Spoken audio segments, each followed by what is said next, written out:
Righty.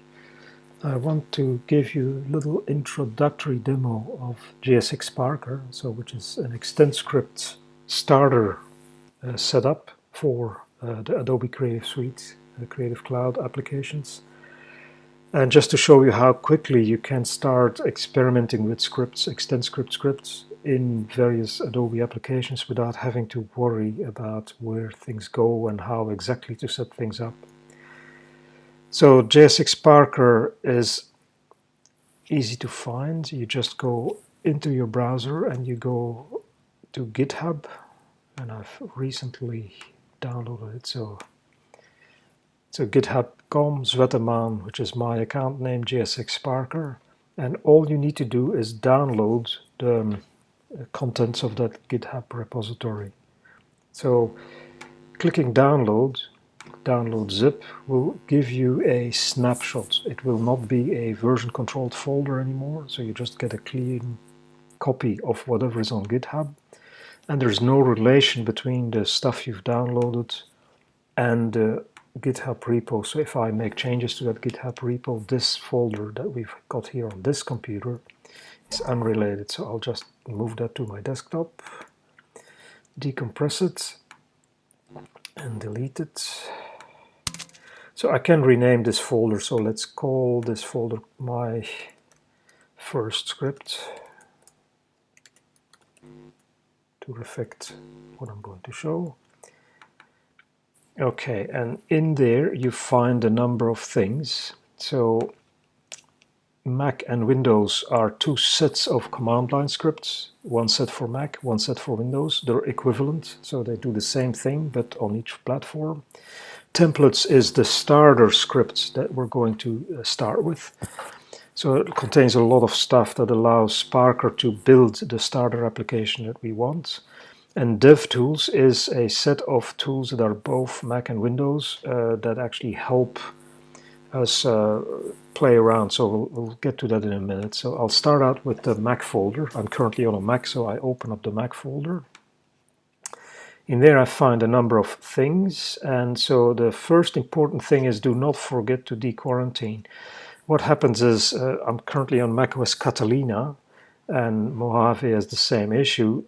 Apple is quite restrictive in what applications can do, and to make them allow to access all kinds of things on the computer, they need special permissions. So the quick way to do this is to here run this initial setup config app, which will dequarantine Sparker config so that it can access the folders it needs to access. So all I do is I need to right click or control click and select open and say open, and that brings up a command line window which says okay, the command scripts and Sparker config app are now dequarantined, and I can close this window. So if you don't do that, nothing will work, because Sparker does not have access to these folders with the samples and so on. It can't access the templates folder. Right, so now we're ready to start building our starter script. So initially when you download JSX Parker, you don't have a starter script yet. You need to run Sparker first, Sparker config, and tell it what exactly you want. So now this thing, Sparker config, asks for permission to actually access this stuff, and I'll allow it. So, and then there's a lot of stuff I can configure. Most of it we can just ignore. See, but I can configure things like, for example, I've called this my first script. So, well, the preference folder could be my first script preferences. I'll give it a special shortcode, FSC, whatever. So that's just something for naming of variables inside of the script. You don't need to change that. I'll use the Hello World starter code.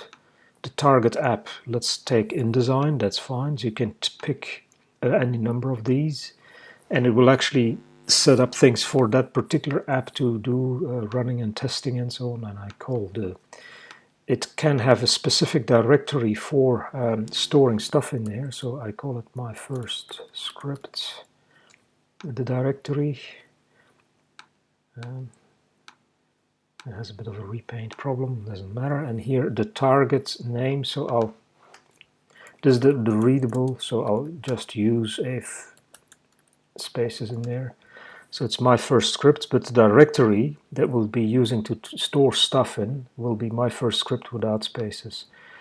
And all the rest I can leave. So all I've pretty much done is replace JSX Parker with my first script and picked a random 4-letter. This doesn't have to be 4 letters. It could be 2 letters or 20 letters or whatever, but I chose MFSC. And I click Generate. And so now you see like a number of things appeared in here. So what it did is actually it created a My First Script JSX together with some helper libraries. So this is the script that we'll be starting to play with. It created an empty README, a README for My First Script. It created a VSCode folder with a workspace file in it. It created a build settings folder with a number of interesting settings in there. So this essentially is ready to be played with now. So the first thing I need to do is actually make sure this script can run. So, and what I'll do is here, this item called local debug install will do whatever is necessary to set the script up so it can run with whatever application you picked as the target application. So I picked InDesign, so it will be setting it up for InDesign. So all the command line scripts that you see in here are simply double clickable. You don't need to run a command line to run them. They're actually command line scripts, and you can see there's all this gobbledygook here, but they're just double clickable. So all I need to do is double click local debug install, and it gives a little bit of a running commentary here about what it did, and it's actually set up the script to run with InDesign. The cool thing is that the script is set up in InDesign in such a way that there is only this file. This is actually the script file. If I change this file, it will immediately be reflected in InDesign. So what I can do is now start InDesign or Illustrator or Premiere or whatever application I have been targeted. So there is InDesign. And then you can see here, if I go to the scripts panel, see under the user subfolder, I have my first script. Yeah, InDesign. So, and then I can just double click my first script JSX and it says hello world. So if I open up the my first script folder in a text editor, and I like Sublime, it doesn't matter which editor you use, it has to be a proper text editor. I can see here my first script JSX. So that's actually the script. So if I change this into hello my world and I save, so I hit Command S or File Save, and then I go back to InDesign and I double click the script on the panel again, so it now says hello my world. So you can clearly see that the script that we're editing here in my folder, my first script here on the desktop, is the script that InDesign is running. So there is a one-on-one correspondence that reflects any changes you make are immediately reflected in InDesign. So that is cool. So I can play around with the script as much as I want. I can start experimenting. You also see here MFSC, that's the 4-letter short code that I picked. So that is being used as a way to avoid creating too many variables that might clash with existing variables. So that's an advanced scripting subject. Doesn't really matter too much at this moment. Now, the key to everything, the workflow for development, is all in this folder, Mac or Windows. If you're on Windows, it's in Windows. So all the things you typically want to do at regular times are here. For example, build. If I double click build, see, it does something. What happens is it creates a folder build with my first script 100 zip. So it created a little release file that you can send to people that want to use your script, and it zipped it up so it's all ready to go. So the other things you might want to do is clean, which is, for example, you've been developing the script, but it's still installed in InDesign. If I go and look at the InDesign palette here, it's still here, my first script. But if I do clean, I kind of retract all the little tentacles that we have put into the system. See, and you notice, for example, that build folder is gone because that's a derivative. It's not an original. It's something we can derive from the source code. And if I go to InDesign, see, the script is gone. So it actually has removed everything from the system so that we're actually detached from the system. So it's a way to ensure that if we're playing with multiple scripts, that they don't interfere. You can just clean and make sure it's all gone. If I double-click local debug install, the script will be back. So if I go back here, look, it's back now, so I can run it again. And double-click hello my world. So another one that's interesting is here. What is this? Oh no, that's another. It's here, DevTools. See, eventually I might be playing with the script and doing stuff, and I've actually done stuff, and now suddenly it doesn't run anymore. So if I do this, I get error number, and everything is just a shambles, and I want to go back to a clean slate. You can then double-click clean in the DevTools rather than in the Mac folders. In the DevTools folder is a clean generate. And this will irrevocably delete all generated files. And if I type yes and hit enter, see, a lot of stuff disappeared. And what happened is my first script is back to 0. It's like nothing has been done yet. So I can double-click Sparker. And I can reconfigure it again and say, oh, I didn't want my first script. I want to call it my second script. So call it now my second script. And so on and so on. And instead of InDesign, I would rather have it work with, say, Illustrator. And now I hit generate. So, and it now regenerated. So there is again a JSX Parker script. So that my first script is actually gone. See, it says now target Illustrator, and it has hello world again. So we've gone back to square one and then reinitialized, and now we have a script that will run with Illustrator. I won't launch it yet. So everything works the same. I can do local debug install.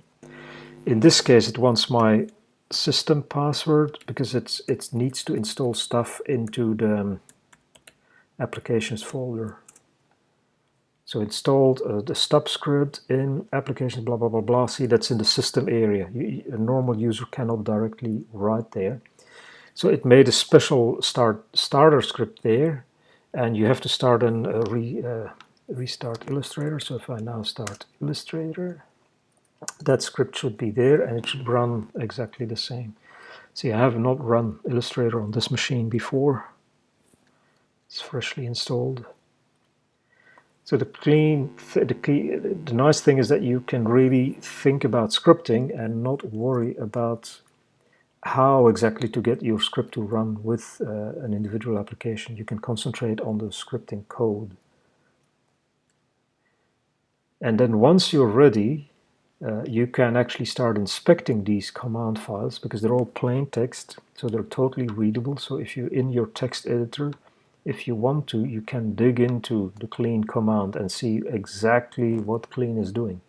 So in Illustrator and Photoshop and Premiere Pro, we do this stuff, and Dreamweaver, we do some other stuff, and so on. So everything is exposed, but you don't need to look at it until you're ready for it. So if I now go into my File menu, you see there's a JSX Parker here. Okay, and it says Hello World, and if I go back to my editor, and again change the script to Hello My World and rerun it. Now it says Hello My World. See, now I'm running a script in Illustrator. Again, without having to worry where the script actually goes. So that's the power of JSX Parker, is that you can concentrate on scripting rather than concentrate on where things go. Now, in case you want to know, because I've worked with a lot of different development environments, and there's a lot of them that make things really, really easy, but they go too far in making things easy, in my opinion, in that they totally shield you from what is going on behind the scenes, and you have no idea what's happening. So in the case of JSX Parker, everything is open and exposed. You just don't have to look at it, but you can and you should eventually start looking at it and start understanding it.